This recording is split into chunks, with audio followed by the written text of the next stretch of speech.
बिस्मिल्लाहिर्रहमानिर्रहीम, अस्सलाम वालेकुम, वेलकम टू माय चैनल। आज का जो मेरा टॉपिक है वो नादरा मियाजी जॉब से मुतल्लिक है।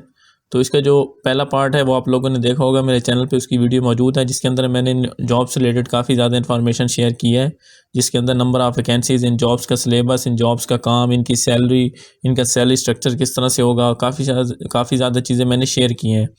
तो अगर आपने वीडियो नहीं देखी तो डिस्क्रिप्शन के अंदर उसका लिंक मौजूद है। इसके अलावा इस वीडियो के एंड पे एक टैब शो होगा, उस पर क्लिक करके भी वो वीडियो देख सकते हैं। तो जो आज की वीडियो है इसके अंदर आप लोगों के सवालों के जवाब है कि कमेंट्स के अंदर काफ़ी ज़्यादा पूछा जा रहा था।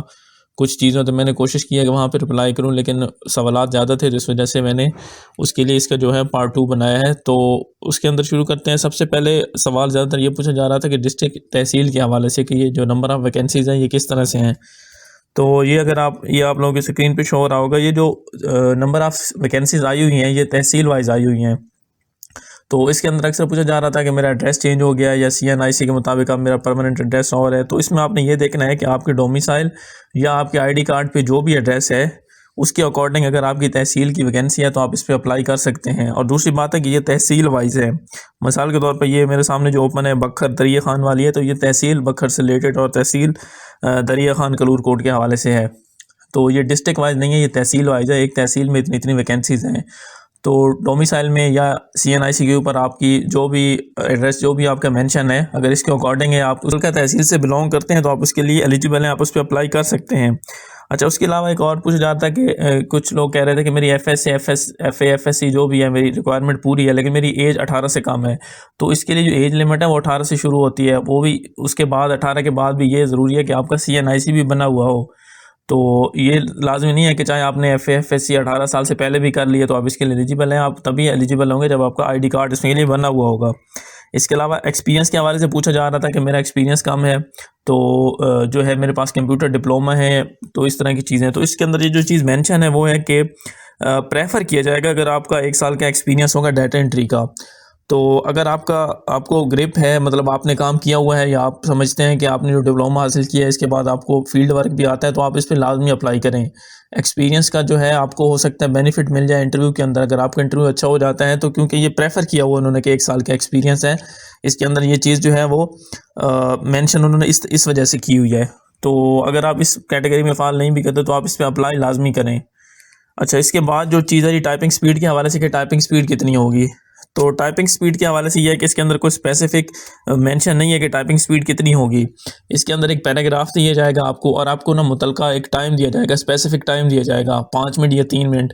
आपने वो पैराग्राफ उस 3 मिनट या 5 मिनट जितना भी कहेंगे आपने उसको लिखना है। उसमें आपने ख्याल इस चीज़ का करना है कि आपकी एक्यूरेसी ठीक होनी चाहिए। एक्यूरेसी से मुराद है कि आपने जो वर्ड्स लिखने हैं, सेंटेंस लिखने हैं, फिगर्स जो भी लिखना है, वो पैराग्राफ आपने एक्यूरेट लिखना है, सही तरह से लिखना है। जितना सही आप लिखेंगे और जितना आप ज़्यादा लिखेंगे, आपके जो है मार्क्स उतने ही ज़्यादा टाइपिंग में ज़्यादा आएंगे। टाइपिंग के लिए भी इनकी जो है परसेंटेज है 40-20 नंबरों की।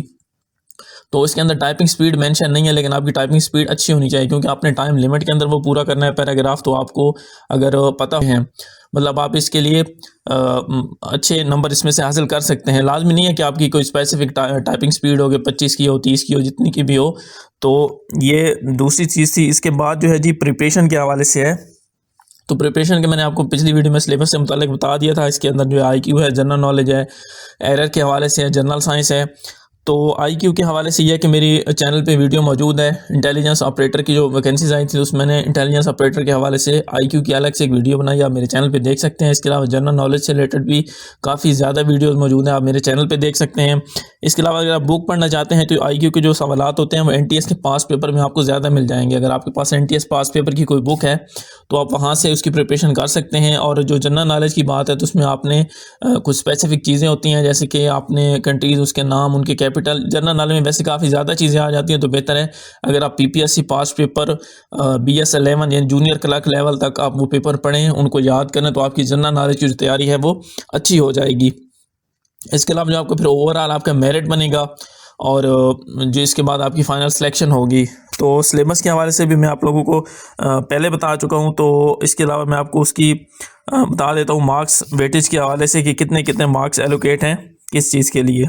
सबसे पहले आपका जो है टाइपिंग टेस्ट होगा। आपका टाइपिंग टेस्ट या रिटन टेस्ट में से कोई भी पहले हो सकता है। अमूमन जो रूटीन बनी हुई है उसके अंदर जो क्राइटेरिया उसके अंदर टाइपिंग टेस्ट पहले होता है। जो जिनका वो पास होता है उसको फिर जो है रिटन टेस्ट के लिए उसको बुलाया जाता है। वो एक ही दिन होंगे टाइपिंग टेस्ट और रिटन टेस्ट आपका। तो इसके लिए टाइपिंग टेस्ट के 20 नंबर होंगे, रिटन टेस्ट के 40 नंबर होंगे और इंटरव्यू के भी 40 होंगे। तो 3 या 5 मिनट आपको टाइपिंग के लिए दिए जाएंगे। एमसीक्यूज़ भी आपके मैक्सिमम जो होंगे 20-30 या इतने ही होंगे, इससे ज़्यादा नहीं हो सकते क्योंकि टाइम काफ़ी कम होता है इस चीज़ के लिए। और इसके अलावा जो दूसरी चीज़ है सिलेबस के, जैसे मैं आप लोगों को पहले बता चुका हूँ कि इंटेलिजेंस आईक्यू है, general knowledge error checking, English भी है इसके अंदर, जनरल साइंस भी है। तो इसके तकरीबन 20-20 वेटेजेस हैं। इनके मार्क्स जो होंगे 20-20%। तो 4-4 5-5 सवाल हर पोर्शन में से आएंगे। इसके अलावा जी जो दूसरी चीज़ है कि पहले टाइपिंग टेस्ट आपने पास करना है, उसके बाद आपका एमसीक्यूज़ टेस्ट होगा, उनके अपने सॉफ्टवेयर के ऊपर होगा। परमानेंट के हवाले से पूछा जाता था कि जॉब्स परमानेंट हैं या नहीं है। तो मैंने आपको पहले भी बताया था कि 1 साल आपने एज ए ट्रेनी काम करना है, आपको 35,000 रुपये सैलरी मिलेगी। उसके बाद आपकी जो सैलरी है वो जो नादरा का ऑर्डिनेंस है, क्योंकि नादरा खुद एक अथॉरिटी है, तो उसकी जो है सैलरी इंक्रीमेंट वगैरह सारी चीज़ें उसके अकॉर्डिंग आपकी सालाना पे भी बढ़ेगी, इंक्रीमेंट भी आपको लगेंगे। और इसके अलावा 5 साल बाद ये मोस्ट प्रॉब्ली होता है कि जॉब परमानेंट हो ही जाती है इसके अंदर, क्योंकि नादरा खुद एक अथॉरिटी है। तो उसके अंदर बड़ा मिनिमम चांस है कि आपको जॉब से निकाला जाएगा या इस तरह का कोई भी सीन होगा। तो ये बहुत अच्छी अपॉर्चुनिटी है, इसके लिए लाजमी अप्लाई करें। और आखिरी जो चीज़ है कि इस्लामाबाद के लिए भी जॉब्स अनाउंस हो चुकी हैं। पहले इस्लामाबाद की इसके अंदर अनाउंसमेंट नहीं थी, लेकिन अब ये है कि इस्लामाबाद के लिए भी जॉब्स अनाउंस हो चुकी हैं। तो ये भी आप लोग अपनी स्क्रीन पे देख सकते हैं। इनका जो टेस्ट होगा वो 2 मार्च को होगा और जो इनके इंटरव्यूज़ होंगे वो 3 मार्च को होंगे। लेकिन ये स्पेसिफिक ये आप देख सकते हैं कि काफ़ी ज़्यादा है। तो किसी का 6 मार्च को भी है, 9 मार्च को भी है। तो इसके अंदर फ़तेह जंग हसन अब्दाल है, इसके अलावा पिंडी घेब है, टेक्सला है, कहूटा है, इसके अलावा मंडी बहाउद्दीन, मतलब इस्लामाबाद से हट के भी काफ़ी ज़्यादा इसके अंदर है। बाकी जो चीज़ें हैं वो इसके लिए जो रिक्वायरमेंट्स हैं वो सेम हैं। तो मज़ीद भी आपको कोई सवाल है तो आप कमेंट करके पूछ सकते हैं। वीडियो आपको अच्छी लगी हो तो इसको लाइक कीजिए।